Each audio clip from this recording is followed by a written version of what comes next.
Buongiorno e benvenuti alla nostra rassegna stampa, come sempre in diretta su Telecolor. Vediamo quali sono i principali fatti di oggi sui quotidiani. Oggi in primo piano c'è questa polemica dopo le immagini diffuse da un giornalista israeliano sulle condizioni degli attivisti della flottiglia che sono sbarcati, appunto, sono arrivati a Israele dopo lo stop delle navi fatto dalla Marina militare, appunto, israeliana, inginocchiati con i polsi legati con delle fascette, faccia a terra. Immagini che hanno fatto il giro del mondo e che hanno suscitato molta indignazione, soprattutto nel nostro paese, perché ricordiamo che tra i partecipanti alla missione umanitaria per gli aiuti a Gaza ci sono anche 29 italiani, tra questi anche un giornalista e un deputato del Movimento 5 Stelle. Dura la reazione da parte del governo, della Premier Meloni, ma soprattutto da parte del capo dello Stato Mattarella, mentre Tajani, insomma, chiede spiegazioni al governo israeliano, sotto accusa soprattutto il ministro Ben-Gvir e le sue frasi shock. Ma allora andiamo a vedere sul Corriere della Sera il titolo: Flottiglia, l'oltraggio, l'ira dell'Italia, gli attivisti messi alla gogna in Israele da Ben-Gvir, condanna di Mattarella e Meloni, bendati, ammanettati e derisi dal ministro che poi posta pure il video. Il governo, pretendiamo le scuse. Netanyahu parla di un errore. Li vediamo in questa foto, gli attivisti umiliati nel video pubblicato da Ben-Gvir, in ginocchio, viso a terra. Benvenuti i terroristi, queste le parole del ministro dell'ultradestra di Netanyahu. E poi vediamo anche questo editoriale di Goffredo Buccini, la dignità calpestata, il prigioniero è sacro, leggiamo, o meglio dovrebbe esserlo, così come la sua dignità. Interi scaffali di convenzioni e dichiarazioni universali stanno lì a tracciare una linea rossa tra noi e loro, dove noi siamo le democrazie liberali, gli stati di diritto, quell'insieme di entità e comunità che nei secoli hanno metabolizzato e tradotto in norme il razionalismo illuminista, la reazione etica ai totalitarismi. Beccaria, Kant, Montesquieu, Hannah Arendt, Emmanuel Levinas e tanto altro ancora. E poi le altre notizie. Ieri l'incontro tra Meloni e il premier indiano Modi, Roma Delhi, il super vertice da 20 miliardi, l'incontro e le intese. E poi invece un altro incontro, quello tra Putin e lo storico alleato Xi Jinping, si rinnova appunto l'asse tra Russia e Cina. E poi Trump, 5.000 soldati via dall'Europa. Il dialogo tra Stati Uniti e Iran. Gli Stati Uniti riducono il numero dei militari di base in Europa, si parla di 5.000 soldati, e poi il summit a Pechino è stato definito da Xi e Putin un successo assoluto. Siglate 20 intese economiche e strategiche tra appunto i due stati, però niente accordo sul nuovo gasdotto. Trump non si scompone, bene così, vado d'accordo con tutti e due, ha detto il presidente degli Stati Uniti. Vediamo questa fotonotizia dedicata a questo giovane, un giovane siciliano di 22 anni, Simone Cavallo, protagonista di una storia di cronaca. Lo scorso ottobre a Milano era stato derubato e accoltellato. Dopo questa aggressione è rimasto anche invalido. Ieri c'è stata la sentenza per due dei ragazzi, appunto, che lo hanno aggredito. All'aggressore, a quello che lo ha accoltellato, il giudice ha dato 20 anni di reclusione. Perché si parla tanto di lui? Per il gesto che ha fatto dopo la sentenza, ha voluto abbracciare appunto i due responsabili. 20 anni a chi lo accoltellò e lui lo abbraccia in aula. Lo studente aggredito a Milano, una pena alta, ha detto, mi dispiace. E poi si parla anche della tragedia delle Maldive. l'immersione, la grotta e la muta corta, i misteri delle Maldive, recuperati intanto altri 2 corpi, gli ultimi 2 corpi degli italiani appunto che hanno perso la vita in questa immersione nella grotta degli Squali ad una profondità di 60 metri. Si cerca di ricostruire cosa sia accaduto appunto nei cunicoli di questa grotta. Probabilmente qualche risposta arriverà dalle GoPro che sono state appunto ritrovate, consegnate agli inquirenti, ma anche dalle autopsie. Vediamo la Repubblica di oggi, la vergogna di Israele, scrive a proposito appunto di quello che è accaduto ieri, gli attivisti della flottiglia bendati in ginocchio mentre Ben Gvir, lo vediamo, li deride.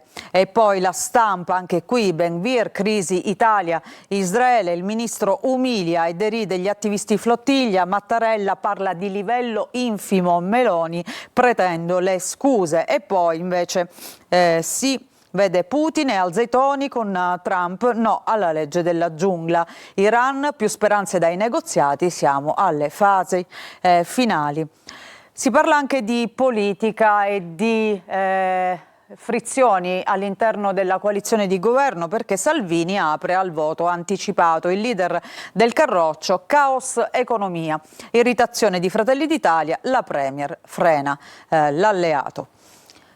E poi il resto del Carlino, anche qui flottiglia, arresti e umiliazioni, Israele liberi gli attivisti, queste sono le parole appunto di Meloni e Tajani che chiedono a Tel Aviv di scusarsi. Intanto è stato convocato l'ambasciatore israeliano appunto in Italia. Vediamo le altre notizie e allora vediamo nel taglio basso la cronaca, si torna a parlare dei fatti di Modena dopo questa tentata strage da parte di un 31enne italiano di seconda generazione, Salim El Kudri, che si è lanciato a folle velocità con l'auto sulla folla, ha ferito 8 persone, 2 delle quali hanno subito un'amputazione delle gambe. I misteri di El Kudri, al setaccio telefoni, PC e contatti, le piste del rancore.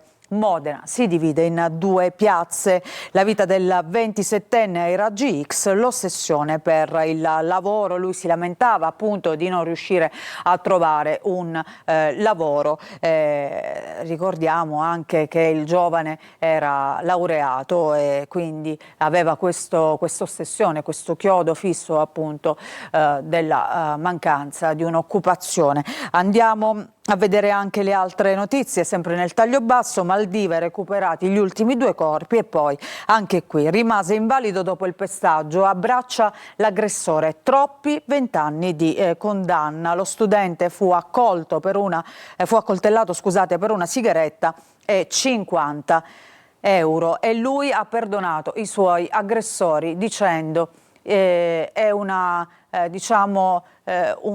gesto che faccio perché io non voglio odiare. Andiamo a vedere Avvenire, infima condotta, queste le parole di Mattarella, del capo dello Stato, dopo le immagini diffuse su il trattamento riservato dal ministro della sicurezza israeliano Ben Gvir agli attivisti della flottiglia arrivati in Israele, e poi la condanna e l'abbraccio, anche qui questo gesto, questo modello di Davide Cavallo nei confronti dei suoi aggressori. Ancora vediamo altre prime pagine, il Fatto Quotidiano. Vediamo la flottiglia mette in ginocchio Israele, il titolo principale, ma poi si parla anche di autostrade, le tariffe se le sono magnate. Tomasi e i 3 milioni alla moglie, i PM agli azionisti, i fondi per gli investimenti. Nelle intercettazioni della Procura di Roma, l'evidenza del sistema.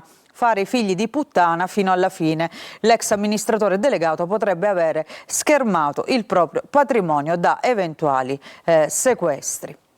Il Messaggero, come potete vedere, è l'apertura di tutti i quotidiani oggi, il caso della flottiglia, attivisti umiliati, sdegno di Colle e governo, Ben Gvir deride i prigionieri bendati e legati, benvenuti in Israele, poi questa è la frase che ha irritato ulteriormente.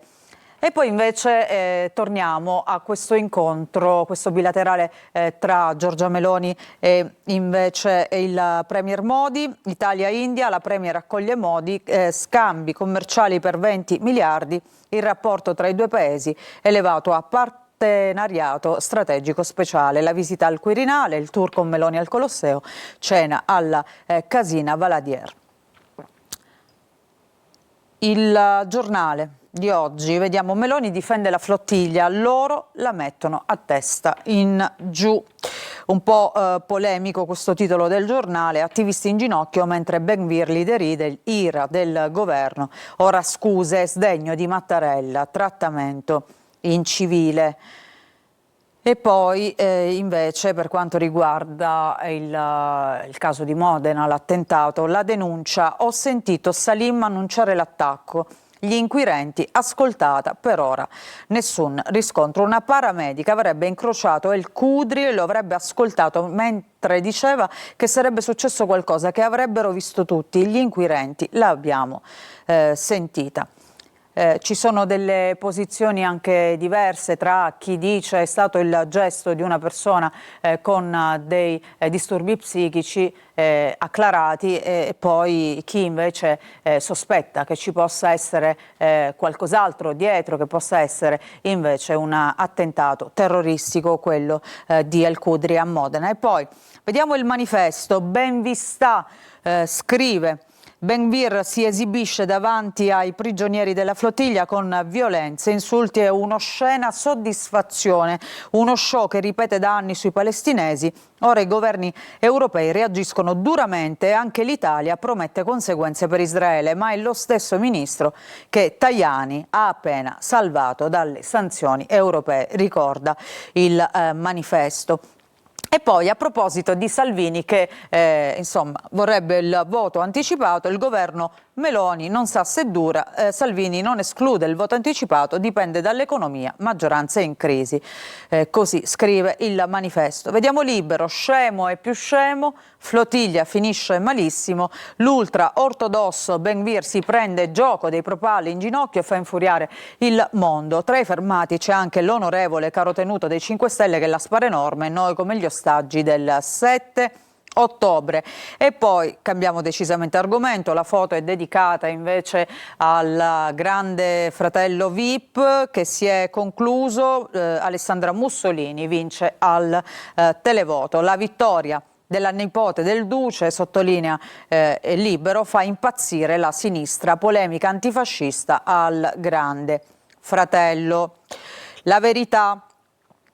In primo piano c'è un caso di un tunisino che voleva farci saltare in aria, scrive la Verità.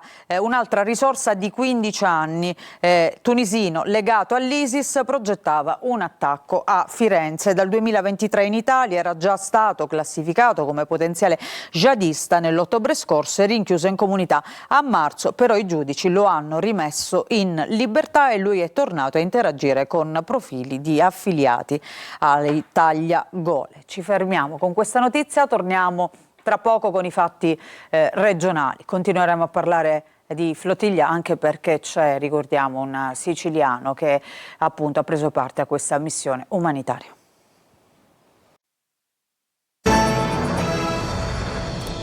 Bentornati, seconda parte della nostra rassegna stampa. Prima di continuare con la lettura dei quotidiani, vediamo le notizie dal web e quindi gli ultimi aggiornamenti da siciliaweb.it, il nostro sito.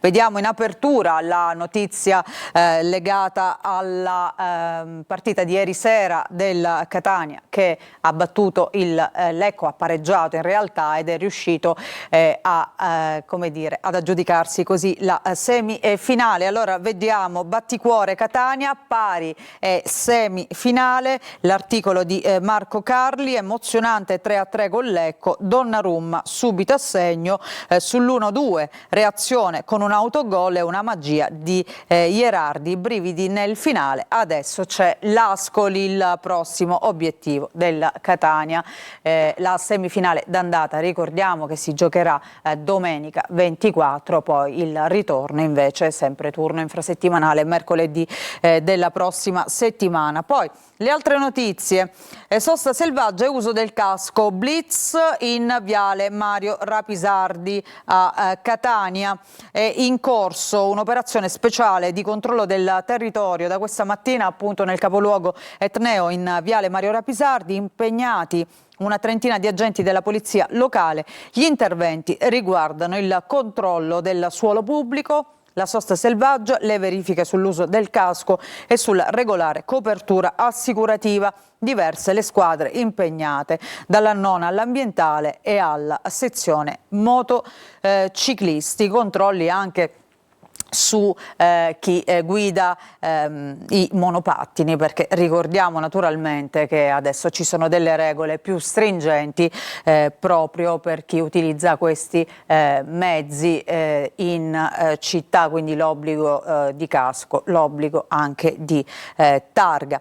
E poi per la cronaca, scontro sempre dall'apertura, scontro tra auto, perde la vita un insegnante. E poi qualcosa cambia per le gole dell'Alcantara. Russo Morosoli appunto compra anche le gole, questo sito meraviglioso appunto che si trova in provincia di Messina. Andiamo a vedere adesso i quotidiani, torniamo alle prime pagine, vediamo Repubblica Palermo che apre invece con un blitz antidroga, mafia e droga retata con 26 arresti, gli affari in chat dei boss detenuti.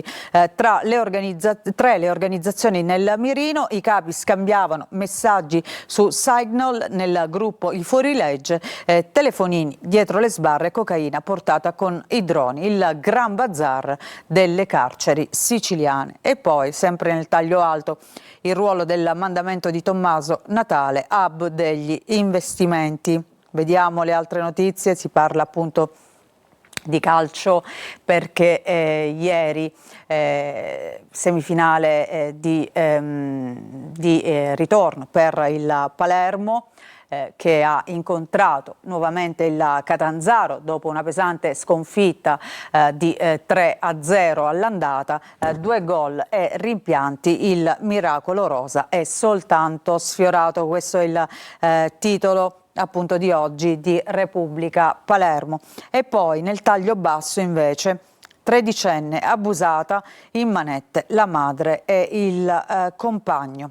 Vediamo all'interno di Repubblica Palermo appunto queste notizie. Intanto l'apertura, i boss detenuti gestivano gli affari della droga, sulla chat I Fuorilegge, retata con 26 arresti a Palermo, 3 le organizzazioni sgominate, i personaggi vicini al clan di Villa Grazia Santa Maria di Gesù. Gabriele Pedalino, attualmente in cella, aveva un gruppo che si appoggiava a un altro grossista agli arresti domiciliari. I trafficanti comunicavano appunto su Signal e altre piattaforme in cui era garantito l'anonimato. E poi il dossier telefonini e cocaina con i droni, il gran bazar delle carceri siciliane. Il sistema dei pacchi portati dai familiari è stato soppiantato adesso dai droni, dai velivoli teleguidati. 50 casi negli ultimi anni, spesso vengono anche teleguidati da minori per ovviamente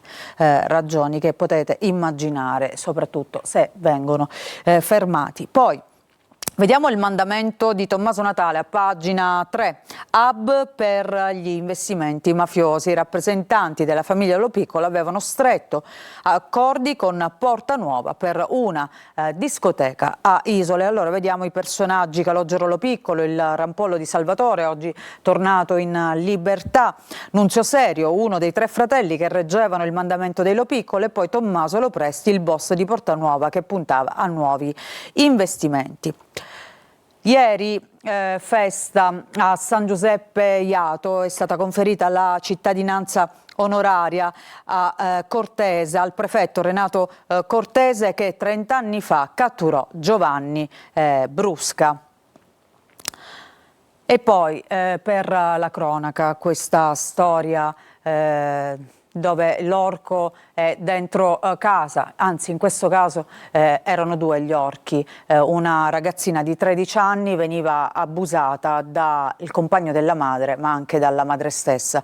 Siamo ad Acireale, 13enne confida a scuola gli abusi, in manette la madre e il compagno. La denuncia degli insegnanti ha fatto venire alla luce una storia di violenza sessuale nella quale, come dicevamo, gli orchi erano in famiglia.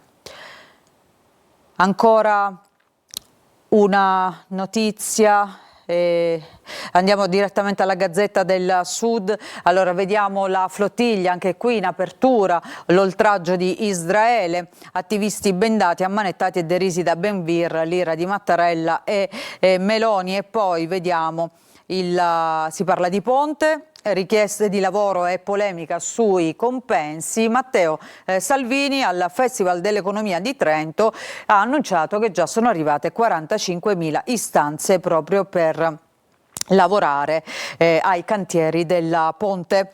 E poi invece per la cronaca, nel taglio centrale, il traffico di droga al rione Giostra. Siamo a Messina, in appello condanne e prescrizioni, decise 9 pene, alcune molto pesanti, mentre per altri 8 imputati tutto è stato cancellato dai tempi lunghi del processo. Stiamo parlando del processo Marketplace. E poi nel taglio basso invece si parla di Sicilia al voto. Ricordiamo che le amministrative si terranno appunto domenica e lunedì, quindi è un test per il campo largo in vista delle prossime regionali. La coalizione alternativa al centrodestra punta a conquistare Enna e Agrigento. Ricordiamo 2 capoluoghi di provincia che vanno al voto assieme a Messina. Allora in quest'altro articolo, elezioni a Messina, si teme il caos. Da Palermo non è mai arrivata una risposta all'appello dei presidenti che chiedono da mesi di poter insediare i seggi nel pomeriggio di sabato. Andiamo a vedere la prima pagina della Sicilia. Anche qui la flottiglia, una vergogna bestiale, scrive il quotidiano, ma vediamo anche le altre notizie. Ovviamente lo sport in primo piano dopo la serata di ieri, i play-off delle 2 siciliane, Catania e Palermo, rimonta rossaazzurra. Vediamo da un lato il Catania va in semifinale, Palermo in presa a metà e addio alla promozione. Andiamo a vedere la prima pagina di Palermo e provincia di oggi. Intanto in alto allo Zen si spara ancora, c'è paura. I residenti hanno sentito i colpi dalle loro case, ritrovata nel quartiere la merce di un furto. Parole meglio della violenza, le parole dell'arcivescovo Lorefice, l'arcivescovo appunto di Palermo. Ma poi si parla anche di questa operazione appunto antidroga, le mani di Cosa Nostra sulla droga. Lo spaccio era controllato dalle celle, 26 arresti tra nuovi e vecchi esponenti. Il canale con Calabria e Roma. Nel taglio basso, Regeni all'Unipa, il documentario sulla vita del ricercatore che è stato ucciso in Egitto. Vediamo la prima pagina di Catania e provincia. In alto, porti, arriva la proroga, ma restano i danni. Scadenza concessioni spostata a fine anno. Il Cavalier Rossi, dopo Harry, i lavori in ritardo. E poi via Santo Sofia ora può respirare, lavori rinviati per evitare il caos. Nodo viabilità a Catania per il cantiere dell'elettrodotto, interlocuzione tra polizia locale e Denel. E poi vediamo invece nel taglio basso alla clinica ortopedica del Policlinico, operato al femore, pensate, un paziente di 104 anni. Andiamo a vedere la prima pagina del Giornale di Sicilia con questa retata antidroga, la chat della droga, 26 arresti, codici criptati per lo spaccio. A capo di tutto c'era il nipote del boss Profeta. E poi il Palermo eliminato, ma esce a testa alta, playoff amari, vittoria per 2-0 sul Catanzaro. Per la rimonta però non basta, il Palermo avrebbe dovuto perlomeno vincere 3-0 per poter passare il turno. Gol di Poyampalo e Rui Modesto. I rosanero lottano sino alla fine, spinti dalla follia dei tifosi del Barbera. Allora parliamo proprio di questa giornata importante per le due siciliane di Serie B e C. Vediamo su Repubblica Palermo, rosanero niente rimonta, Catanzaro battuto 2-0. Ma per la finale appunto non basta, reti di Poyampalo e Rui Modesto, la squadra esce tra gli applausi, addio alla promozione, Inzaghi ci riproverò l'anno prossimo. Vediamo anche sulla Sicilia. L'illusione sgretolata, il Catanzaro fa fuori il Palermo dai play-off. I rosanero partono benissimo, segnando dopo appena 3 minuti, ma poi i sogni di promozione si infrangono sul muro che viene alzato dai calabresi, appunto Catanzaro che passa il turno. E poi c'è il rammarico di Inzaghi che dice: orgogliosi e fieri, meritavamo la finale. Pippo fatica ad accettare il risultato, ma poi fa capire che vuole riprovarci. Darò tutto per portare questa gente dove merita. E ancora, sentire urlare il mio nome dopo una sconfitta mi è entrato nel cuore. Può chiamarmi il Real Madrid, per me il Real Madrid è il Palermo. Ormai c'è un rapporto forte tra appunto l'allenatore Pippo Inzaghi e la squadra e la città di Palermo, che lo ha accolto anche diciamo in grande stile quando è diventato il nuovo tecnico appunto dei rosa. E poi vediamo anche il Catania, siamo sulle pagine della Sicilia, il Catania soffre ma è in semifinale.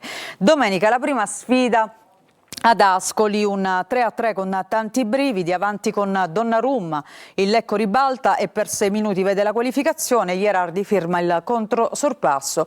Poi il pareggio finale degli ospiti serve soltanto a creare altre sofferenze. Difesa tra delizie ed errori, ma la spinta di Marione con i gol propiziati e segnati alla fine hanno fatto la differenza. Partita che finisce 3-3, ci sono anche le parole di Toscano nell'altra pagina. Squadra lucida, ma potevamo chiuderla senza il patema d'animo.